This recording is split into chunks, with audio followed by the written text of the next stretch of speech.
La parole est à Madame Cécile Untermaier pour le groupe socialiste. Messieurs les présidents, mes chers collègues, c'est avec une réelle émotion que je m'exprime devant vous aujourd'hui, s'agissant d'un événement majeur, montrant combien les parlements nationaux doivent se saisir ensemble des sujets qui nous préoccupent, nous, Françaises et Allemands européens. L'Union européenne, vous le savez, rencontre de nombreux obstacles, tant au Conseil de l'Union, avec des États qui s'arc-boutent sur le principe d'unanimité, qu'au sein du Parlement européen, avec une part croissante de députés démagogues et eurosceptiques. De nouvelles voies de coopération doivent donc être trouvées pour avancer et créer du consensus entre les peuples. Dans le premier axe de mon intervention, je dirais que l'Assemblée doit impulser et servir une ambition partagée pour une Europe efficace et protectrice des peuples. Aujourd'hui, le rôle des parlements nationaux constitue le chaînon manquant de la construction européenne. Dans ce cadre, l'Assemblée constitue un prometteur espace public européen en capacité de faire émerger un espace de délibération transnationale plus large. Elle sera là pour contrôler l'application des décisions conjointes de nos deux pays prises dans le cadre du Conseil des ministres franco-allemands. Et en deçà et au-delà, par les sujets qu'elle traitera, par la publicité des débats qui en sera faite, son rôle sera aussi d'impulser de nouvelles initiatives bilatérales qui pourront servir de base à des propositions législatives européennes. Certes, elle ne disposera pas d'un pouvoir de décision, mais elle sera force de persuasion.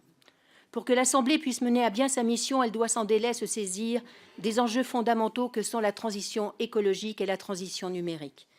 En premier lieu, il serait donc utile que l'Assemblée se mette d'accord dès sa première réunion sur une série de priorités dont elle aura à délibérer. Les sujets relatifs aux normes environnementales qui préoccupent les citoyens dans leur vie quotidienne et leur harmonisation à l'échelle des États que demandent les entreprises doivent être appréhendés de manière prioritaire et pragmatique par notre Assemblée. Je pense à l'absolue nécessité de donner un prix au carbone pour faire émerger une autre économie européenne qui protège les femmes et les hommes et la planète. Je pense aussi à un sujet brûlant, celui des pesticides, ceux qui, nous le savons, sont acteurs de la disparition de la vie de la Terre. Je pense enfin à la nécessité de prévoir au meilleur niveau une clause environnementale et sociale incontournable dans nos marchés publics et privés.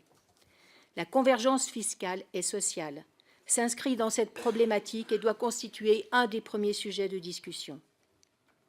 Alors que les pays de l'Union européenne se livrent aujourd'hui à une concurrence fiscale exacerbée, la règle de l'unanimité paralyse l'action de l'Union en matière fiscale. Nombreux sont alors ceux qui appellent l'Assemblée à montrer l'exemple. En second lieu, pour le dynamisme et la crédibilité de notre coopération, les groupes politiques doivent dépasser les clivages partisans, aborder sans tabou les sujets difficiles et préparer les parlements à prendre des positions pouvant influencer utilement nos gouvernements. Nous avons ici la chance de construire ensemble, saisissons-la. Dans mon deuxième axe, je dirais que l'Assemblée doit être aussi l'occasion de s'inspirer des pratiques législatives de chacun de nos pays. L'Allemagne possède à bien des égards une longueur d'avance sur ses partenaires. C'est le cas en matière de contrôle de subsidiarité, puisque l'Allemagne a investi dans le contrôle parlementaire à la fois au niveau national et au sein du Parlement européen. Mais c'est aussi le cas en matière de coordination législative. En effet, le Bundestag dispose depuis plusieurs années d'une véritable représentation permanente à Bruxelles, alors que l'Assemblée nationale ne dispose que de 2 fonctionnaires à Bruxelles. La France gagnerait à s'aligner sur le niveau allemand de contrôle et de travail en amont des textes européens en permettant une coopération renforcée entre nous à ce sujet. La France aussi gagnerait à prendre exemple sur l'Allemagne en organisant avant chaque Conseil européen un débat dans l'hémicycle, précédé d'une intervention du Premier ministre s'exprimant sur les questions à l'ordre du jour. Celui auquel j'ai eu le privilège d'assister jeudi dernier au Bundestag nous a tous convaincus de la nécessité d'aller dans cette voie. Cette collaboration doit enfin être l'occasion de réfléchir ensemble et de remettre en question la fabrication de la loi, qu'elle résulte ou non d'une transposition de directive. L'actualité nous commande, du moins en France, d'investir et de réinventer le champ de la participation des citoyens et du rôle des élus dans le domaine législatif et le contrôle de l'exécutif. L'Assemblée doit être aussi un lieu d'échange inédit et fructueux sur cette problématique. L'enjeu est de faire passer la coopération franco-allemande dans une nouvelle dimension, disiez-vous, Monsieur Schäuble. Oui, dans une nouvelle dimension, assurément.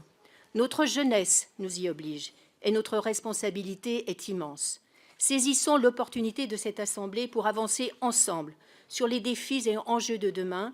L'Europe se transformera par notre détermination conjointe. Je vous remercie. Merci, chers collègues. Michael Link, FDP.